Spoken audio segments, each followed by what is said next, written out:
Assalamu alaikum dear students. Hope you are all doing well by the grace of Almighty Allah subhanahu wa ta'ala. तो आप लोग को पता है हमने एक्सरसाइज 2.5 के मैंने आपको बोले थे क्वेश्चन नंबर 1, 2 एंड 3 खुद करने को, क्योंकि इनमें से एक एक मेथड जो है मैंने एक्सप्लेन किया था आप लोगों के सामने कि 3 मेथड्स हमने पढ़े थे एचसीएफ ढूंढने के। एक हमने कहा था फैक्टर मेथड के ज़रिए से, यानी पहले हम जो नंबर्स दिए गए हैं उनके फैक्टर्स निकालेंगे, फिर उनमें जो कॉमन फैक्टर्स निकालेंगे और कॉमन फैक्टर्स में जो हाईएस्ट फैक्टर होगा वही जो दिए गए नंबर्स हैं उनका एचसीएफ कहलाएगा। फिर हमने प्राइम फैक्टराइजेशन मेथड के ज़रिए से भी वो भी आपको एक्सप्लेन करके दिया था, उसमें से भी मैंने आपको 1-2 पार्ट्स दिखाए। और इसी तरह से हमने लॉन्ग डिवीजन मेथड वो भी आपको सिखाया, उसमें से भी 2-3 पार्ट्स आपको करके दिखाए। जो आपका पिछला वीडियो यूट्यूब चैनल पे चढ़ा था वो आपने वॉच किया होगा। तो अगर आपने वो वॉच किया होगा तो आप अच्छे से बहुत ही आराम से क्वेश्चन नंबर 1, 2 एंड 3 कर सकते हैं। अब हम आते हैं क्वेश्चन नंबर 4 पर। क्वेश्चन नंबर 4 जो है, the length of a floor is 4 metre 44 centimetre and the breadth is 3 metre 30 centimetre. Floor है, ठीक है, इस फ्लोर की लेंथ जो है वो 4 मीटर है 44 सेंटीमीटर, ठीक है, 4 मीटर 44 सेंटीमीटर है, और ब्रेड्थ जो है वो 3 मीटर 30 सेंटीमीटर है, ठीक है। तो ये हमें डायमेंशंस दिए गए हैं फ्लोर के। क्या दिए गए हैं? फ्लोर के dimensions. What is the maximum length of square tiles that can completely cover the floor. अब हमें क्या निकालना है? हमें इस फ्लोर की टाइलिंग करनी है, हमें इसको टाइल्स लगानी है, मगर ये कहता है कि टाइल्स आपको ऐसे लगानी है, आपको देखना है कि टाइल की मैक्सिमम लेंथ क्या होगी, टाइल की मैक्सिमम लेंथ क्या होगी, ताकि वो इस फ्लोर को कंप्लीटली कवर कर पाए, न तो उसमें कुछ काटना पड़े, न कुछ यहाँ से ऐड करना पड़े, यानी वो बराबर उसको कंप्लीटली कवर कर ले। मैक्सिमम लेंथ निकालनी है। तो जब हम मैक्सिमम लेंथ की बात करते हैं तो हम निकालेंगे एचसीएफ, जो फ्लोर की लेंथ है और फ्लोर की ब्रेड्थ है, उसका हम एचसीएफ निकालेंगे। जो एचसीएफ होगा वही मैक्सिमम लेंथ होगा स्क्वायर टाइल की, जो फ्लोर को कंप्लीटली कवर कर सकता है। तो क्वेश्चन नंबर 4 इसका सॉल्यूशन देखो। पहले मैं देखूंगा length of the floor, length of the, जो फ्लोर की लेंथ है, length of the floor, floor की लेंथ है 4 मीटर 44 सेंटीमीटर। अब देखो यहाँ पे 4 मीटर 44 सेंटीमीटर है, ये मीटर्स में है, ये सेंटीमीटर्स में है। मैं क्या कर लूंगा, मैं दोनों को चेंज कर लूंगा, किस में? सेंटीमीटर्स में। किस में चेंज कर लूंगा बेटा? सेंटीमीटर्स में। देखो 1 मीटर में कितने सेंटीमीटर्स होते हैं? 100। तो 4 मीटर में कितने होंगे? 4 मल्टीपल बाय 100, मल्टीपल बाय 100। तो ये हो गया चेंज ऑफ सेंटीमीटर। ये 44 ऑलरेडी किस में है? सेंटीमीटर में ही है। तो ये हो गया 400 सेंटीमीटर, प्लस हो गया ये 44 सेंटीमीटर, ठीक है। 400, ये बन गया टोटल में 444 सेंटीमीटर। क्या बन गया? 444 सेंटीमीटर, ठीक है। क्या किया मैंने मीटर्स को चेंज किया सेंटीमीटर्स में। तो चूंकि 1 मीटर में 100 सेंटीमीटर्स होते हैं, तो 4 मीटर्स में कितने होंगे? 100 100 100 100, ठीक है। तो वही हो गया 4 मल्टीप्लाई बाय 100 सेंटीमीटर। और 44 सेंटीमीटर चूंकि ऑलरेडी सेंटीमीटर्स में है वो इसको ऐड हो जाएगा, तो 4 इंटू 100 आर हो गए 400 सेंटीमीटर और प्लस 44 वो हो गए 444 सेंटीमीटर। यहाँ पे मैं ब्रैकेट में लिख के रखूंगा because 1 metre is equal to 100 centimetre. 1 metre is equal to 100 centimetre. ठीक है, अब हम आते हैं breadth of floor. Breadth of floor की ब्रेडथ है वो है 3 मीटर 30 सेंटीमीटर। क्या है? 3 मीटर 30 सेंटीमीटर। तो इस 3 मीटर 30 सेंटीमीटर को भी मैं चेंज करूंगा सेंटीमीटर्स में। ठीक है, तो ये हो गया 3 मल्टीपल बाय 100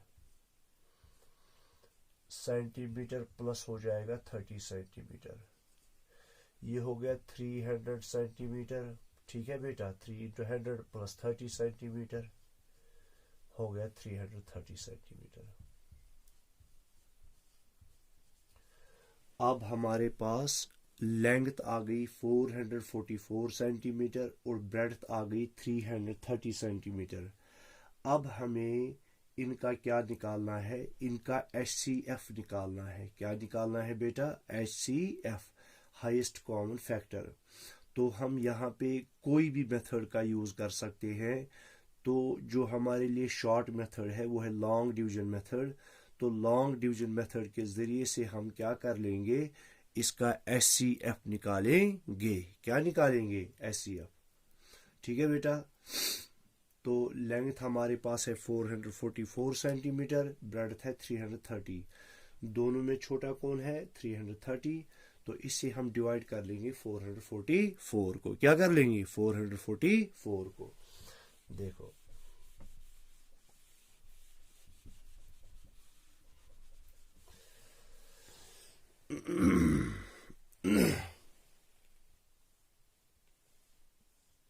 ये हो गया 444।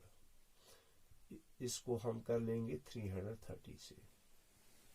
क्या कर लेंगे? 330। देखो 331 और 330 वो छोटा है। अब हम 2R करेंगे। 332R वो हो गया 660, तो वो ज्यादा हो जाएगा। तो 1R हम कर लेंगे 330। करो इन दोनों को माइनस। 4 को मैं 0 काटूंगा 4 को 3 काटूंगा 1, 4 को 3 काटूंगा 1। ठीक है, अब यहां से नीचे क्या आएगा? 330।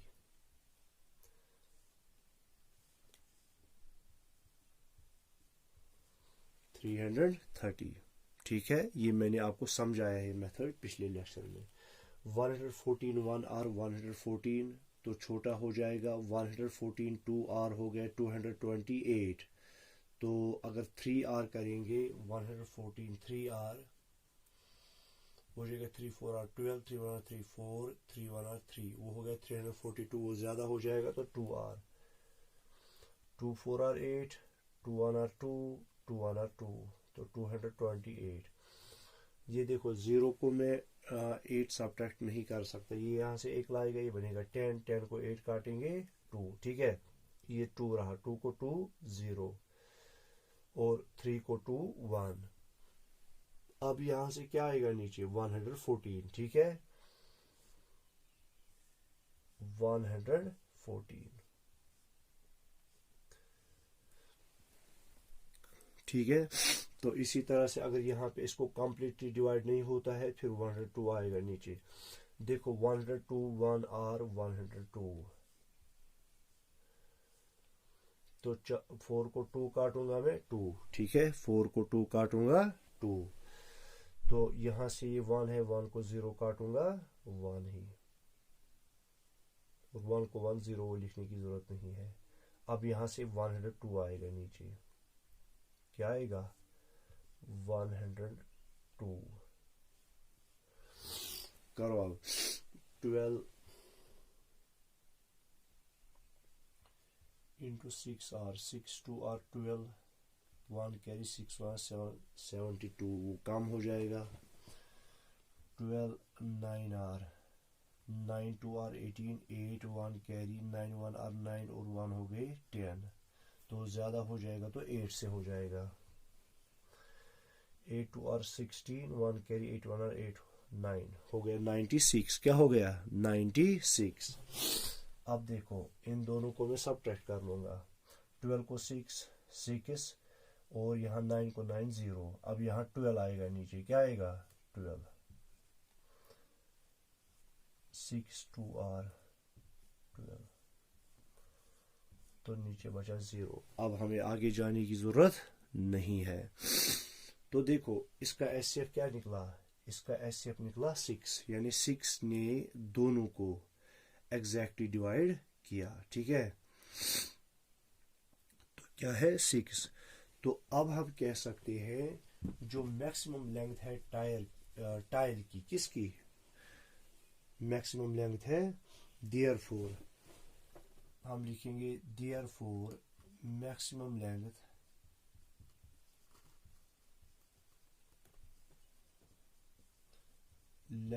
Of square tiles that can completely cover the floor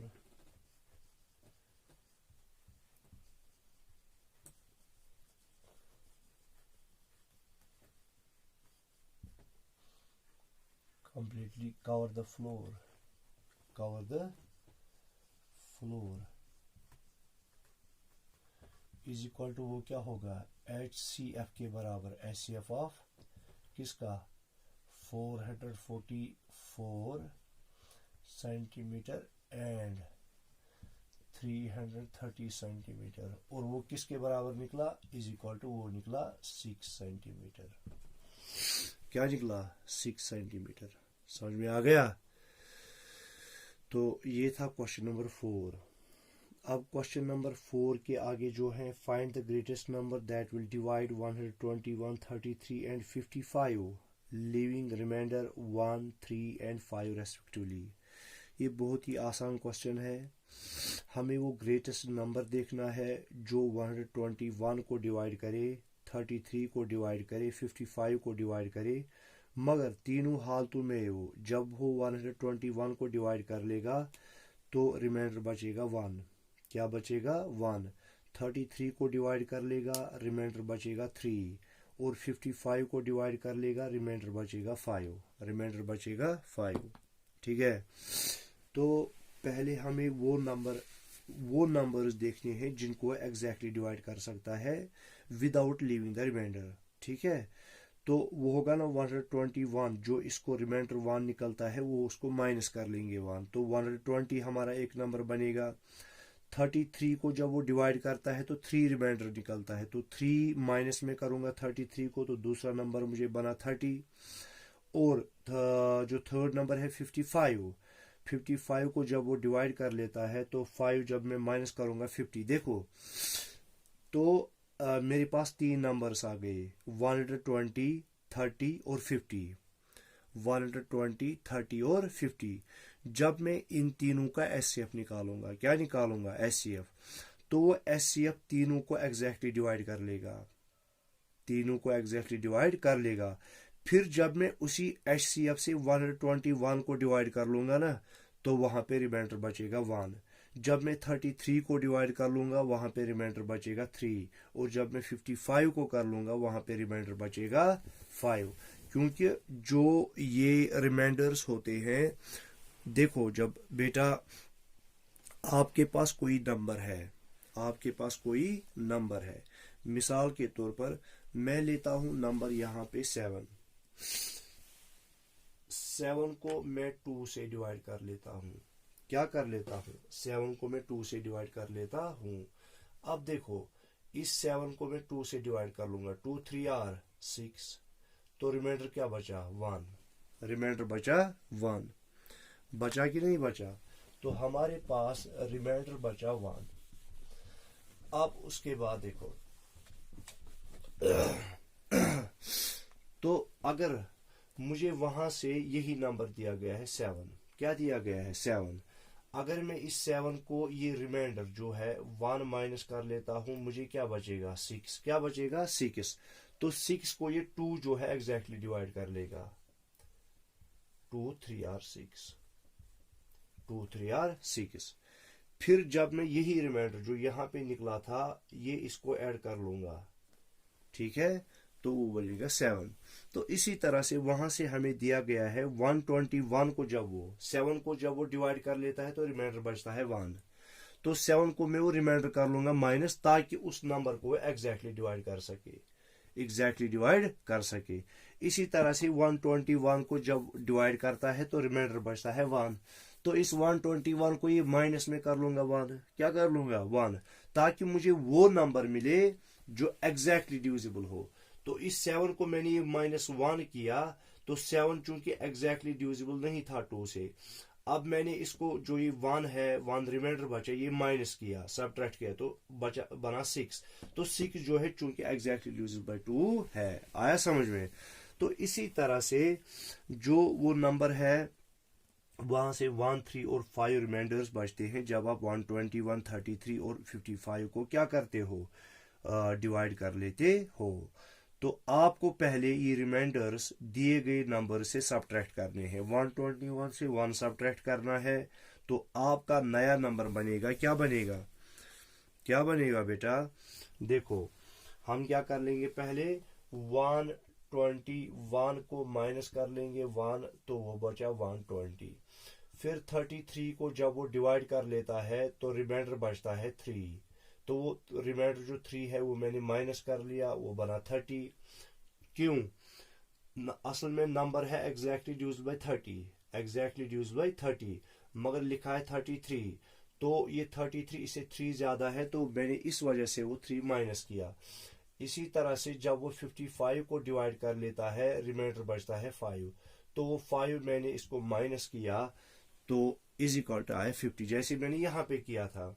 7 को जब वो डिवाइड कर लेता है रिमाइंडर बचता है 1, तो ये 1 असल में एक्स्ट्रा होता है इसको, तो एक्स्ट्रा मैंने माइनस कर लिया, वहां पे बचा 6 और उस नंबर से एग्जैक्टली डिविजिबल है।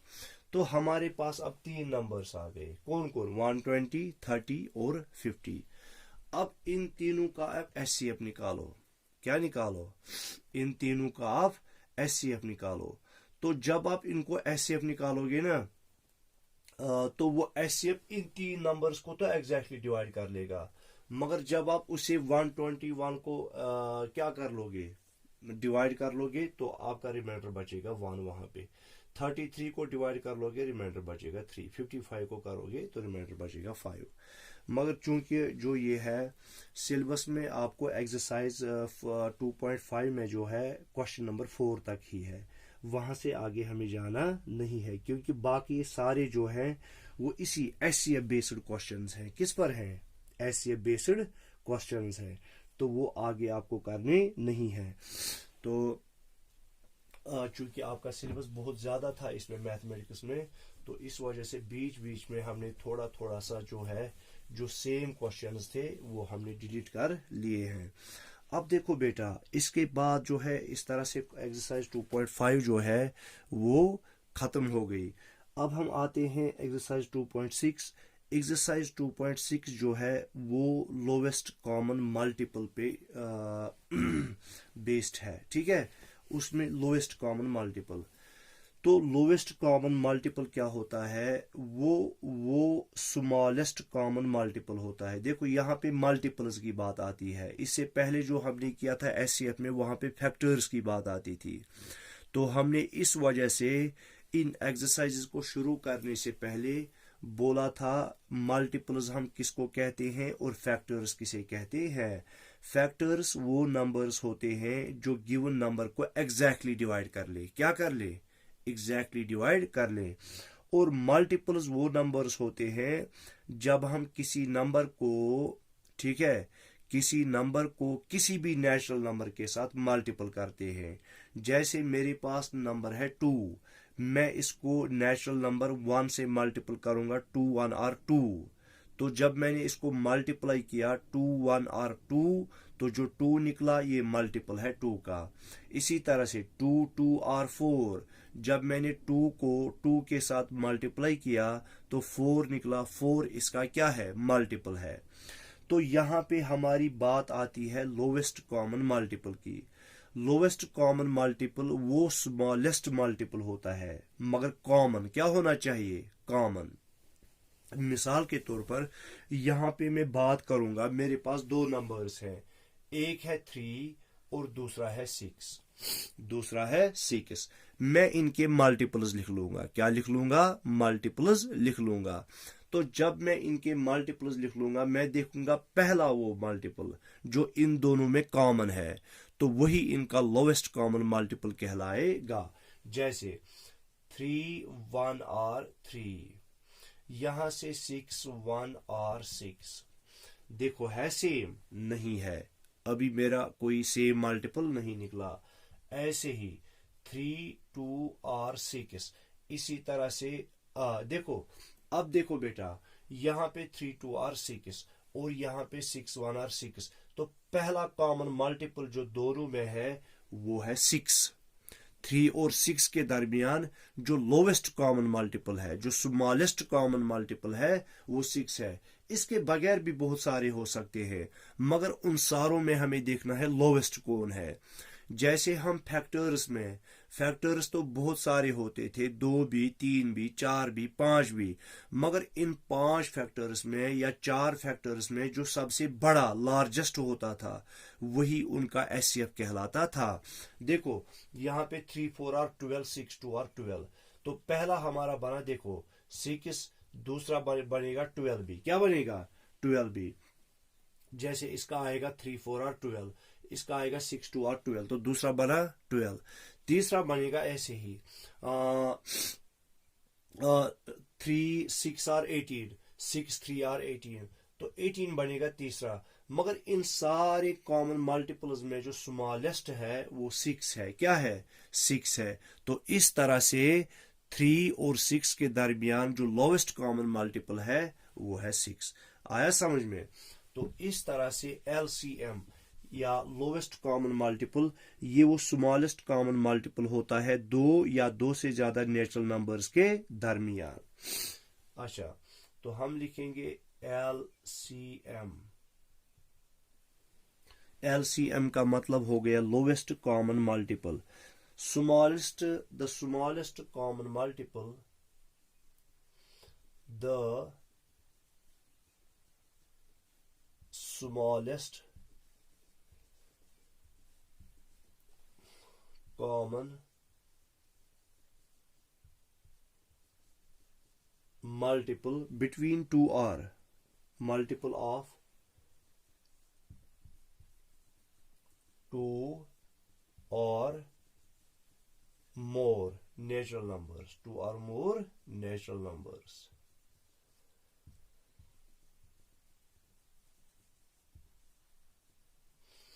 Two or more natural numbers is called the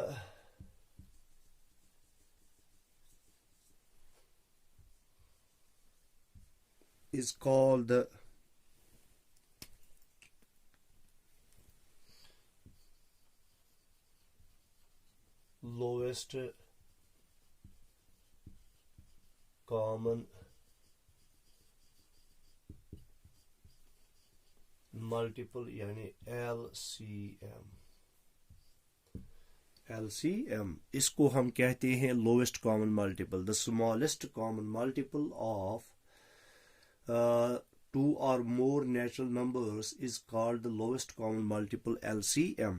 जिस तरह से हमने 3 मेथड्स का जिक्र किया था एचसीएफ निकालने के लिए, एक तो हमने कहा था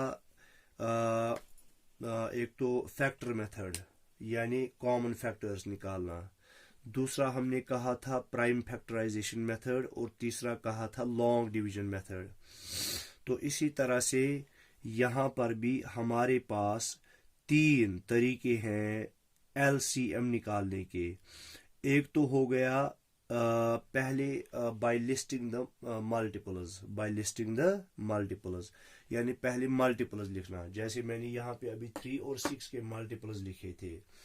एक तो उस तरीके से, तो जो तरीका मैंने आपको अभी यहाँ पे दिखाया था वो था कौन, finding LCM bye listing multiples. उसके बाद दूसरा आता है प्राइम फैक्टराइजेशन मेथड के ज़रिए से। किस मेथड के ज़रिए से? प्राइम फैक्टराइजेशन मेथड के ज़रिए से। यानी आपके पास अगर 2 या 3 या 4 जो नेचुरल नंबर्स दिए गए होंगे तो उनके आप अलग अलग जो है उनकी प्राइम फैक्टराइजेशन निकालोगे। क्या निकालोगे? Prime factorisation. ठीक है, प्राइम फैक्टर्स आपने निकाले, फिर आपको देखना है उनमें कॉमन फैक्टर्स कौन है। उन कॉमन फैक्टर्स के बदले अगर 3 कॉमन, मिसाल के तौर पर अगर आपके पास नंबर है 16 और 24 तो इसमें 2 और 2 कॉमन है, फिर इसी तरह से 2 और 2 कॉमन है, फिर इसी तरह से 2 और 2 कॉमन है। ठीक है, इन दो दो कॉमन्स के बदले आप एक एक लोगे। क्या लोगे? एक एक लोगे। फिर जो अनकॉमन फैक्टर्स रहते हैं एचसीएफ में हम अनकॉमन फैक्टर्स को कंसिडर नहीं करते थे, मगर एलसीएम में हमें अनकॉमन फैक्टर्स को क्या करना पड़ता है? उनको भी मल्टीपल करना पड़ता है, तो तब जाके हमारा एलसीएम निकलता है। तो इसी तरह से तीसरा जो है वो है कॉमन डिवीजन मेथड से। क्या है? Common division method. तो इंशाल्लाह ये तीनों मेथड्स में आपको एक एक करके कल के वाले लेक्चर में आराम से समझा दूंगा।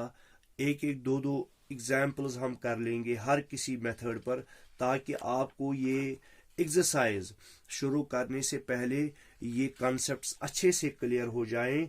फिर आप जो हो वो आप फिर एक्सरसाइज खुद ही सॉल्व कर पाओ। ठीक है, तो तब तक के लिए अल्लाह हाफिज।